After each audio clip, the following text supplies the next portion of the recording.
Bonjour petits et grands lecteurs. Alors, je vous refais un update lecture. Il est plutôt costaud celui-ci parce que je vais vous expliquer la problématique qui s'est posée à moi au mois d'octobre. J'ai lu énormément, j'ai lu je crois entre 30 et 35 livres, ce qui fait que en vous présentant 4 livres par semaine et en ayant toujours du retard, c'est-à-dire que j'ai toujours un mois d'avance pour les updates lecture, j'étais en mode comment je vais placer tout ça.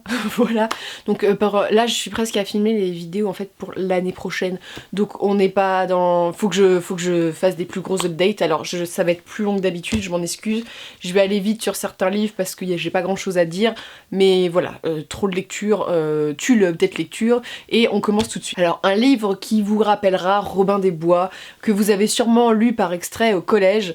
Si je vous dis Dans les bois, Robin et Jean, court à grande hâte, il me semble que c'est ça. Sautillant et bondissant, nanana. Bref, j'adore Robin des Bois. Et j'ai lu donc le roman de Renard, qui est un classique de la littérature médiévale. Si j'avais dû continuer mes études de lettres, j'aurais fait un master en littérature médiévale. J'aurais sûrement voulu enseigner la littérature médiévale, je l'avais envisagé un moment. Et j'adore la littérature médiévale, c'est un genre très spécial, faut dire ce qui est. Y a peu de gens qui apprécient ça parce que c'est compliqué, c'est de l'ancien français en général ou du français, voilà, pas toujours très bien lisible, et c'est des histoires de preux-chevaliers, d'allégories, bref, il y a beaucoup de choses, mais c'est fondement. Le roman de Renard, c'est un livre qui est très important parce qu'il a inspiré énormément de gens. Donc c'est un vieux livre, donc inspiré de bouche à oreille, je crois, médiévaux, qui a inspiré aussi La Fontaine. C'est un livre qui humanise les animaux, ce qui fait, bah voilà, les fables de La Fontaine, c'est un peu empreint de ça. C'est un livre aussi qui a impacté notre vision des animaux, c'est-à-dire que le loup un peu féroce, le renard rusé, bref, c'est tout ça qui a inspiré de ça.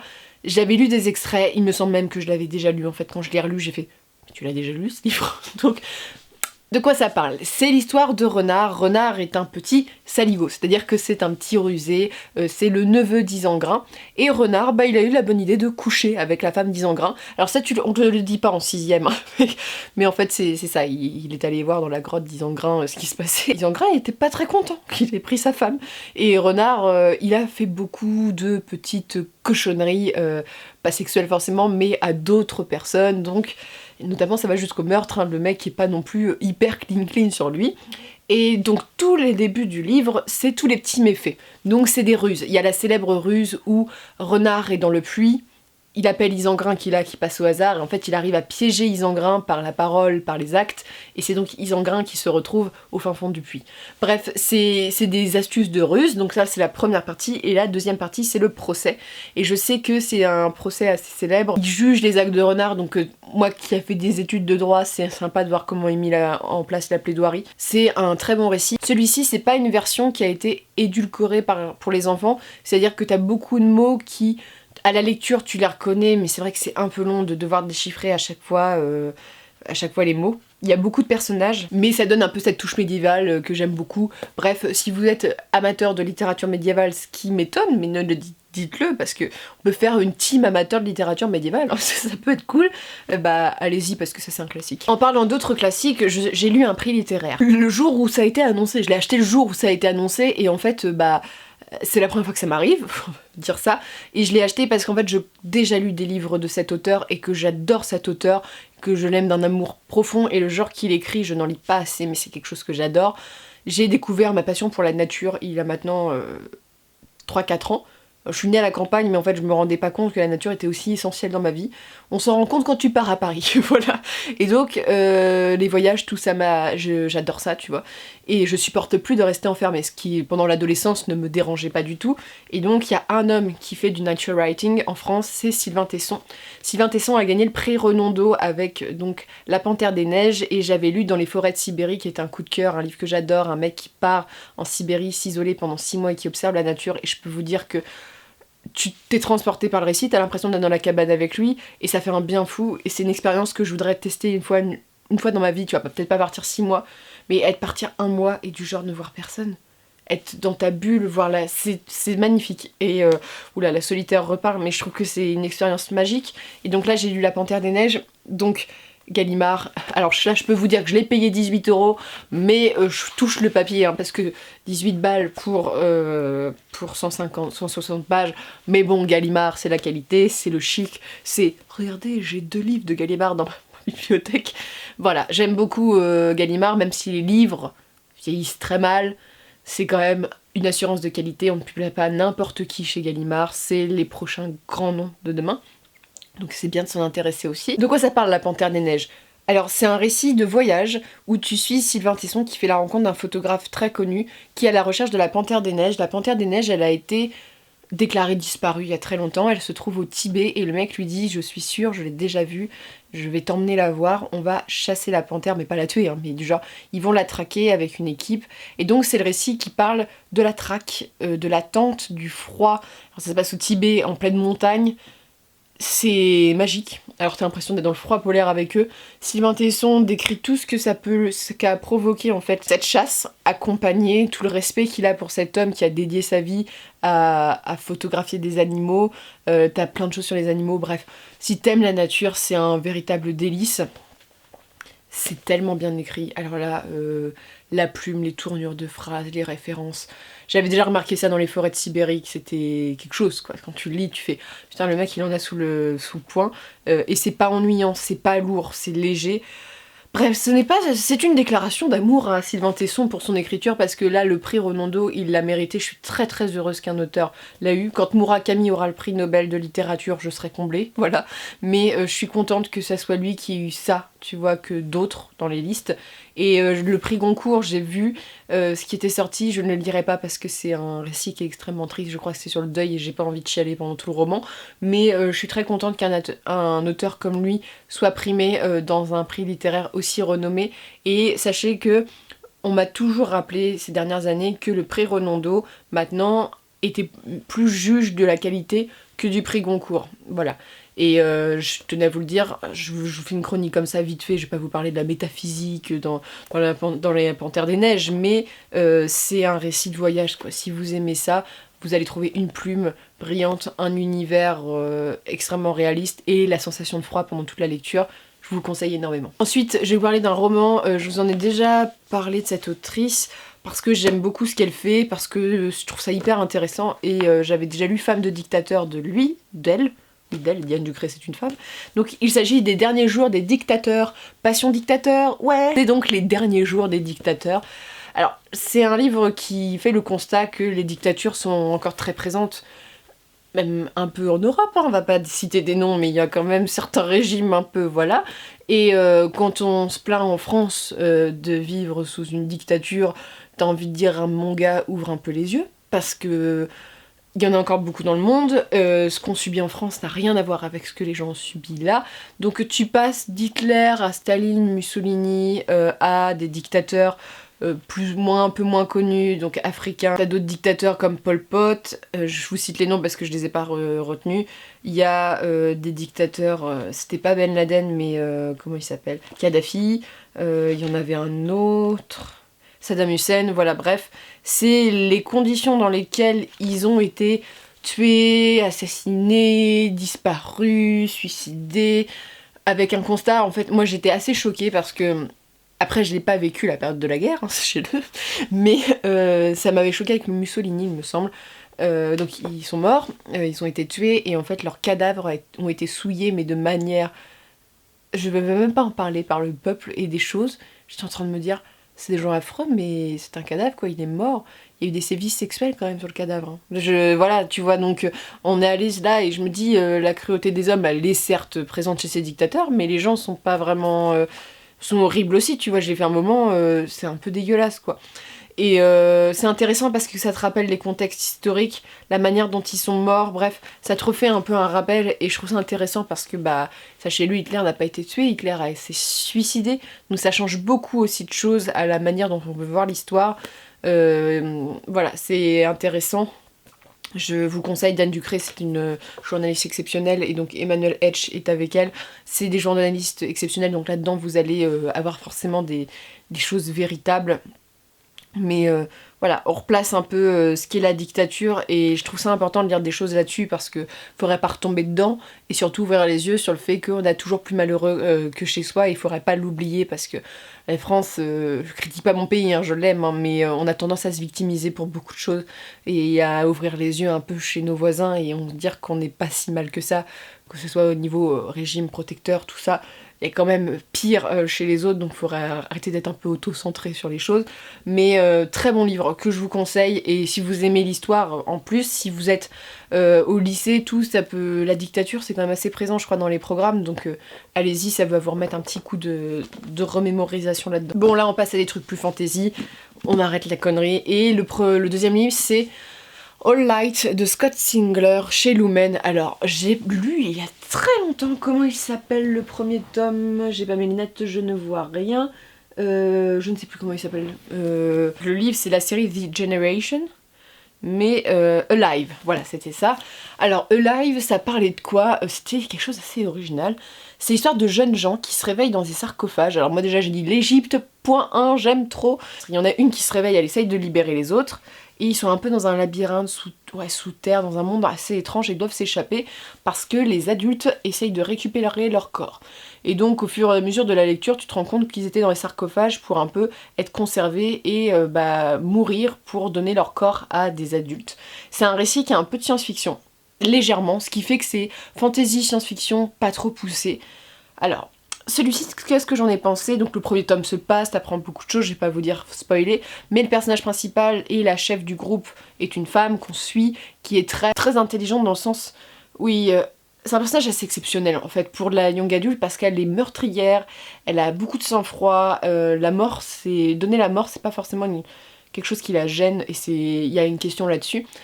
Il y a une histoire d'amour, et il y a beaucoup de morts dans celui-ci, alors tout le monde meurt, et donc là, ils arrivent dans un endroit et ils rencontrent une autre espèce.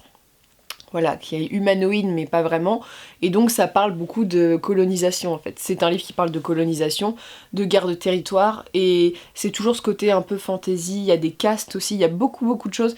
Ça peut paraître un peu brouillon pour certains ou être un peu incompréhensible parce que je trouvais qu'il est très... Il est très original, j'ai bien aimé mais sans plus. Après c'est le tome 2, c'est une trilogie, j'ai envie de savoir la suite parce que quand tu vois la fin je me fais ok bon j'ai envie de savoir la suite. Surtout que les méchants c'est assez flippant. Elle je l'aime bien comme personnage principal parce qu'elle est cruelle et c'est horrible hein, mais on n'est pas face à la petite gentille fifi qui veut sauver le monde. Là non, elle a un peuple à nourrir et il va falloir tuer peut-être des gens pour le nourrir. Donc voilà, elle a vraiment une âme de chef.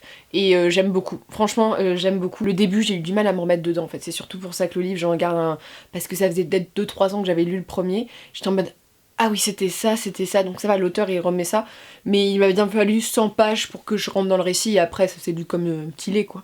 Mais vraiment, si vous aimez bien la science-fiction, j'en présente très rarement, là t'as un mélange de SF fantasy assez intéressant et qui emprunte un peu à l'Égypte, et là on est sur une île un peu...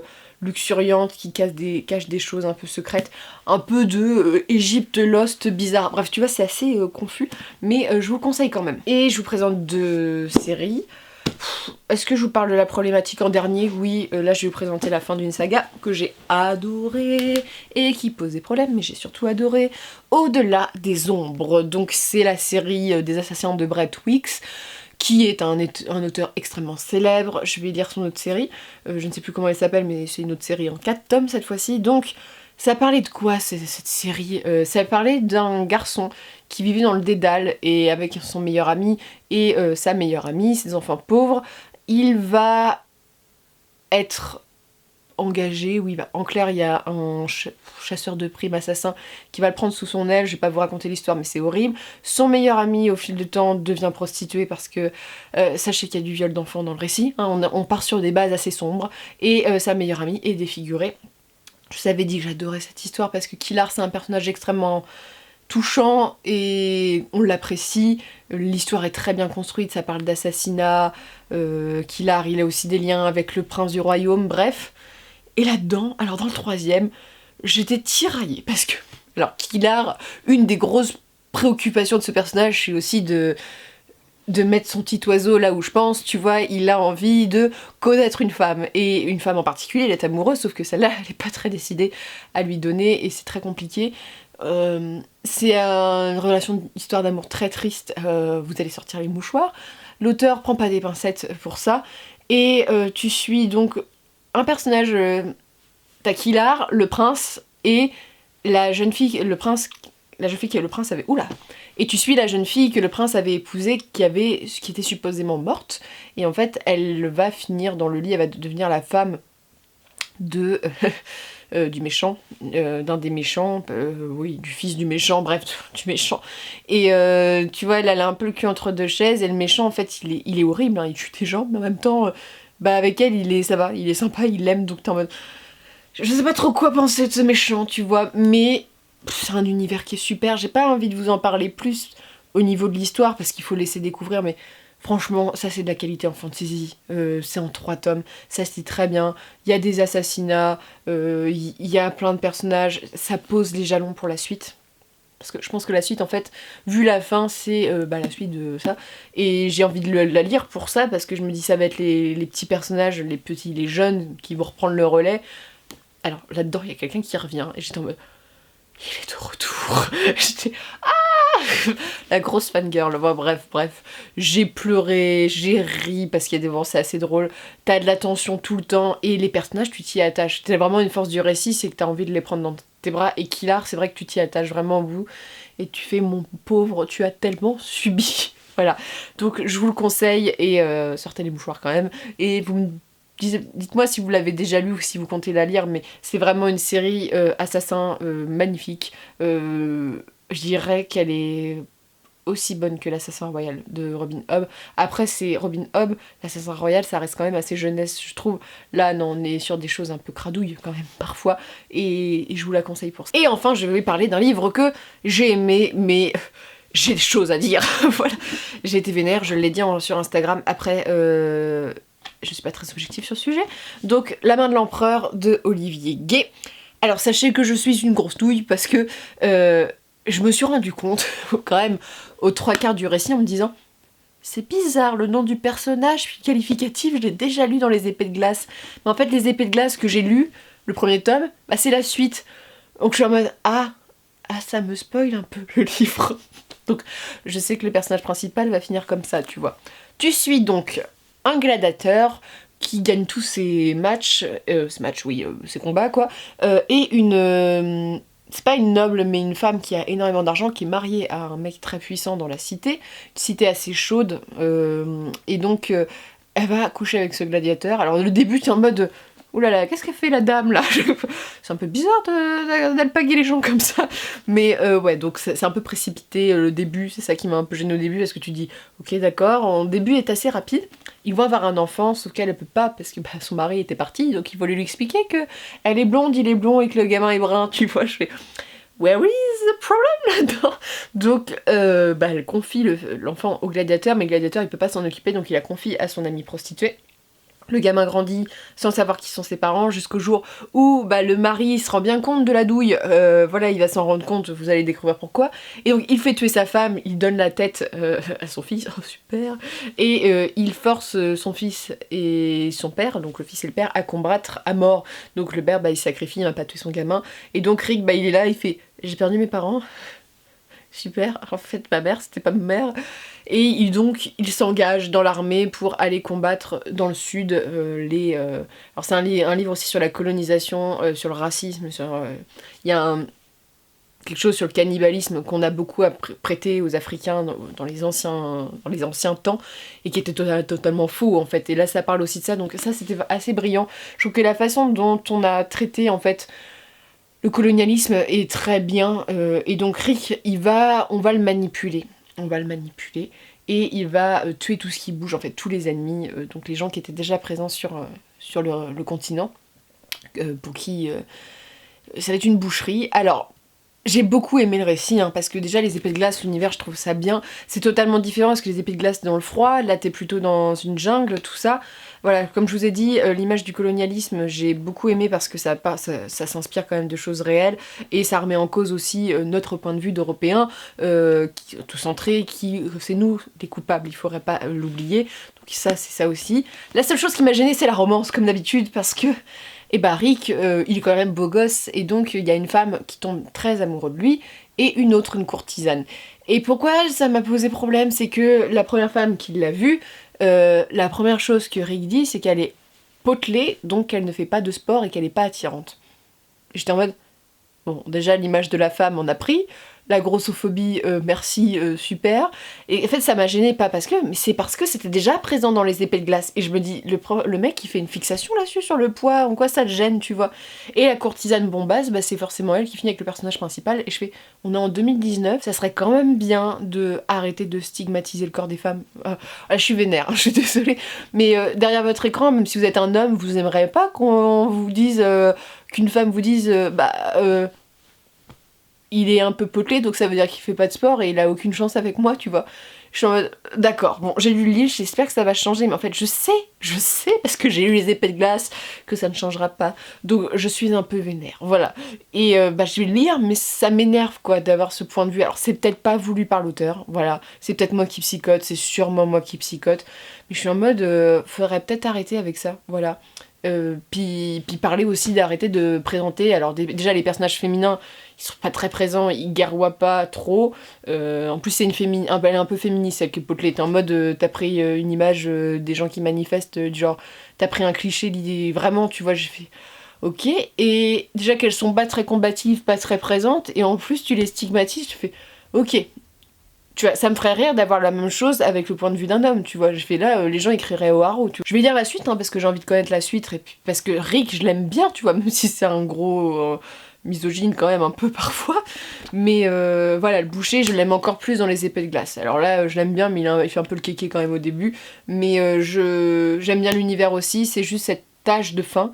Alors si vous avez lu La main de l'empereur, dites-moi si ça vous a choqué à la lecture, ou si c'est moi qui psychote parce que la question m'énerve un peu et que c'est pas la première fois que j'entends dans des discours politiques ou des discours à la télé ou sur internet, et que je me dis ça doit quand même être difficile encore dans une société d'être en surpoids, quoi, parce que je me dis si vraiment même en littérature fantasy on a ces images-là, alors qu'est-ce que ça va être en... Parce que c'est quand même la fantasy, c'est quand même réputé pour être un peu avant-gardiste sur certains points, genre développer l'imaginaire, développer des choses, alors là... Bref, voilà, on va arrêter d'en parler, mais c'était un peu mon petit drama, mais vraiment tout petit comme ça, même tout petit comme ça. Mais voilà, j'en veux pas à Olivier Gay parce que tout coup il ne l'a pas pensé quand il l'a lu, mais moi je l'ai reçu comme ça, donc je dois peut-être pas être la seule, ou si je suis la seule, pauvre de moi, voilà. Donc n'hésitez pas à me dire ce que vous en avez pensé, et je vous souhaite comme d'habitude de très bonnes lectures et une très bonne journée.